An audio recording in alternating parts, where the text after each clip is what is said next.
తెలంగాణ రాష్ట్రంలో రైతుల పరిస్థితి దుర్భరమైన పరిస్థితి ఇవాళ తెలంగాణ రాష్ట్రంలో ఉంది. పార్టీలు మారుతున్నాయి, ప్రభుత్వాలు మారినా కూడా రైతుల పరిస్థితి మాత్రం మారే పరిస్థితి లేదు. ఇంకా ప్రమాదకర పరిస్థితులు, ఇంకా దుర్భరమైన పరిస్థితులు ఉత్పన్నమవుతున్నాయి తప్ప వాళ్ళ గురించి పట్టించుకున్నటువంటి ప్రభుత్వం లేదు. ఇలా ఎన్నికల సమయంలో లేనిపోని హామీలు ఇచ్చి ఓట్లు వేయించుకొని ఎన్నికల తర్వాత తిరిగి అదే పందాన్ని కొనసాగిస్తున్న తరుణంలో ఇవాళ ఇటువంటి పరిస్థితి ఉత్పన్నమవుతున్నది. ఇవాళ గత ప్రభుత్వము ఇది చేసింది, అది చేసింది, ఇది చేయలే, అది చేయలే, మేము ఇది చేస్తాం, అది చేస్తామని చెప్పి ఇక మాయ మాటలు చెప్పి ఆచరణ సాధ్యంగానే హామీలు ఇచ్చి ఇవాళ అధికారంలోకి వచ్చిన తర్వాత ఇవాళ ఏ విధంగా మాట చెప్తున్నారో ఇవాళ తెలంగాణ రాష్ట్రమే ఇలా నిర్వహిస్తున్న నిదర్శనం. కొనుగోలు కేంద్రాలు ప్రారంభించారు. ఇప్పటికి ప్రారంభించి 12 రోజులైంది. ఆర్భాటంగా మొత్తం ప్రారంభిస్తున్నాం, మేము ముందుగానే ప్రారంభిస్తున్నాం, కొనుగోలు ప్రారంభిస్తామని చెప్పినటువంటి రాష్ట్ర ప్రభుత్వం ఇలా కొనుగోలు కేంద్రాలు ప్రారంభించి ఇప్పటికీ 12 రోజులు అయినప్పుడు కూడా ఎక్కడ కూడా కొనుగోలు ప్రారంభం కాలే. సెంటర్స్ ప్రారంభం చేసేది తప్ప కొనుగోలు మాత్రం ఎక్కడ ప్రారంభం కాలే. కొనుగోలు సెంటర్ల సంఖ్య చెప్తున్నారు తప్ప ఎక్కడ ఎంత కొనుగోలు ఎంత చేస్తాం, ఎంత కొనుగోలు చేస్తామని చెప్పి ఇంతవరకు చెప్పే పరిస్థితి లేదు. కానీ ఇలా ఇప్పటికే రైతుల పరిస్థితి చాలా దయనీయంగా మారింది. ఇవాళ నీళ్లు లేక ఇబ్బంది పడ్డారు, మరోవైపు అకాల వర్షాల ఇబ్బంది పడ్డారు. వీని అన్నింటినీ తట్టుకొని ఇలా పంట పండించి వడ్లు కొనుగోలు కేంద్రానికి వస్తే మద్దతు ధర వస్తుందా రాదా గ్యారంటీ లేని పరిస్థితి. తరుగు తాళు లేకుండా కొనరా అని చెప్పి గ్యారంటీ లేని పరిస్థితి. వాళ్ళ అకౌంట్లో పైసలు పడే వరకు కూడా గ్యారంటీ లేని పరిస్థితి.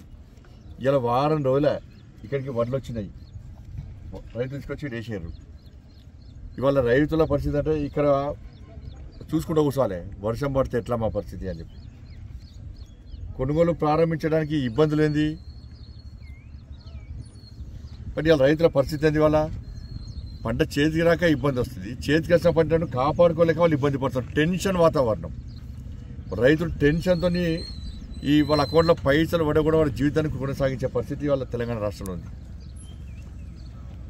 మళ్ళీ ఏమంటున్నారు, మళ్ళీ స్టార్ట్ చేసారు లోలి. నేను ఎదక్కున్న జనగాంలో కలెక్టరు కేసు పెట్టిండు అని చెప్పి. అది కాదు, అసలు నిజంగా వాస్తవానికి ప్రభుత్వం యొక్క ఆదేశాలు ఏంది, ప్రభుత్వం సమీక్ష ఏం చేసింది? వాళ్ళు తిరిగి దళారుల వ్యవస్థ స్టార్ట్ అయింది. దళారుల వ్యవస్థ మళ్ళీ ప్రారంభమైంది. వీళ్ళు ఏం చేస్తారు, ఇక్కడ రైతులకు వచ్చిర్రు, ఫస్ట్ 2-3 లారీలు సీదా సాఫీ కొంటారు, మద్దతు ధర ఇస్తారు, తరుగు తాళ్ళు లేకుండా కొంటారు. తర్వాత మళ్ళా 1 గంట 2 గంటల తర్వాత మళ్ళీ ఏం చేస్తారు, రైతులకు అంతా పంపిణీ చేస్తారు. తరుగు తాళ్ళు లేకుండా కొంటున్నాం, మద్దతు ధర ఇస్తున్నాం, ఎక్కడ ఇబ్బంది పెడతలేమని చెప్పి ఈ ప్రచారం దళారులే మొత్తం ప్రచారం చేస్తారు. దాన్ని నమ్మిన రైతులు ఏం చేస్తారు, ఇక పంట కొనుగోలుకు సహకరిస్తారు. సహకరించేది ఇక్కడ దాదాపు 3-4 కిలోలు ఇలా తరుగు తాలిపతో ఇలా కడిగేస్తారు. ఇక్కడ మళ్ళీ తిరిగి రైస్ మిల్ వెనక దళారులు ఏం చేస్తారు, మళ్ళీ ఫోన్ చేస్తారు, లేదు మళ్ళీ మీ తరుగు తాలూకు ఎక్కువ ఉన్నది, మళ్ళీ 3-4 బస్తాలు తీసేస్తున్నాం అని చెప్పి మళ్ళీ ఫోన్ చేస్తారు. ఇక పంట ఆడదానికి వెనక రైతులు ఏం చేస్తారు, మళ్ళీ తిరిగి తీసుకొచ్చుకునే పరిస్థితి ఉండదు. ట్రాక్టర్లు లోడ్ అయిపోయినాయి. అప్పుడు ఏం చేస్తారు, సరే సార్ మీ ఇష్టం సార్ అంటారు. అంటే ఒక్క క్వింటాల్కు దాదాపు 5 నుంచి 7 కిలోలు, దాదాపు 5 కిలోల కంటే ఎక్కువ వాళ్ళ తరుగు పేరుతోని తాళ్ళు పేరుతోని వాళ్ళ కడిగేసే పరిస్థితి ఇవాళ మళ్ళీ వచ్చింది. ఇట్లా ఇబ్బంది పడితే ఇవాళ దాని రైతులు ఆదుకునే రోజులు ఇవాళ కొనుగోలు. ఇవాళ రాజన్న సిరిసిల్ల జిల్లాలో 259 కొనుగోలు కేంద్రాలు ప్రారంభించారు. 259 కొనుగోలు కేంద్రాలు ఫస్ట్ నాడు ప్రారంభించారు. వాడు 12వ రోజు. 12 రోజులు అయినప్పుడు కూడా వీళ్ళు 200 క్వింటాలు మాత్రమే కొన్నారు, 200 క్వింటాలు మాత్రమే. ఇవాళ కరీంనగర్ జిల్లాలో 341 సెంటర్లు ప్రారంభించారు. ఇవాళ నిల్లాడ 1 కిలో కూడా కొనలే. ఇది ప్రభుత్వ నివేదిక, ప్రభుత్వ రిపోర్ట్. ఇది 1 కిలో కూడా కొనలే, 1 క్వింటాల్ కూడా కొనలే. ఇలా కొనుగోలు ప్రారంభించడం అని చెప్పి మళ్ళీ మా వస్తున్నది మళ్ళీ ఇలా పరిస్థితి ఏంది, రైతుల పరిస్థితి ఏంది? ఇవాళ ఇదే ప్రభుత్వము ఏం చెప్పింది, 500 రూపాయలు బోనస్ ఇస్తున్నారు. ఇలా బోనస్ గురించి ఎక్కడైనా మాట్లాడుతున్నారు మీరు. మళ్ళీ మొన్ననే ప్రభుత్వం వచ్చింది, 5 నెలల మేము సర్దుకోద్దా,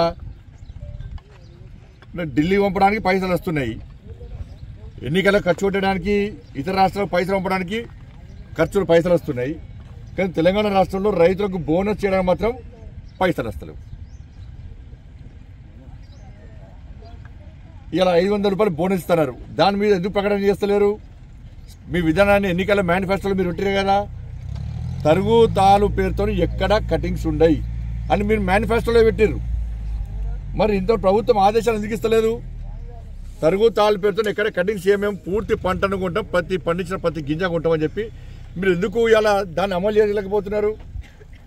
ఇలా తెగుళ్ళ వల్ల ఇలా మొక్కజొన్న పంట పరిస్థితి ఇలా ఏమైంది? ఇలా దాన్ని పునరుద్ధరిస్తాం, పాత పంట మళ్ళీ తిరిగి తీసుకొస్తాం, మేము ఎక్కడ ఇబ్బంది పెట్టాము అని చెప్పారు. ఇలా పరిస్థితి ఏంది? ఇవాళ తెగుళ్ళ పేరుతో కానీ ఇవాళ అకాల వర్షాల వల్ల ప్రకృతి వైపరీత్యాల వల్ల నష్టపోయిన రైతులకు ఇన్పుట్ సబ్సిడీ ఇస్తున్నారు.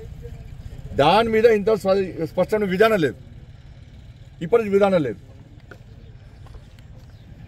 ఇవాళ ఇప్పటికే బయట అప్పులు తీసుకొచ్చుకున్నారు, అక్కడిక్కడ అప్పులు తీసుకొచ్చుకొని ఇలా పంట వేసుకుంటే ఇవాళ అప్పుల మీద అప్పులు ఇలా ఏమన్నారు కాంగ్రెస్ పార్టీ, 3 లక్షల రూపాయలు వడ్డీ లేని రుణం ఇస్తున్నారు.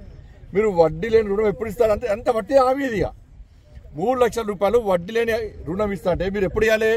మీరు మాఫీ చేస్తాన 2 లక్షల రుణమాఫీ మాఫీ చేస్తే అప్పుడు బ్యాంకులు రైతులకు 3 లక్షల రూపాయలు వడ్డీ లేని రుణం ఇస్తారు. ఇవాళ రైతులు బ్యాంకు పోతే ఏమైతే డిఫాల్టర్ కూస్తున్నారు. ఇలా గత ప్రభుత్వమే 1 లక్ష రూపాయలు రుణమాఫీ చేస్తాను చేయలేదా? మీరు వస్తాక ఏం చేశారు? మేము వచ్చిన వెంటనే ఇప్పటికైతే మా సైడ్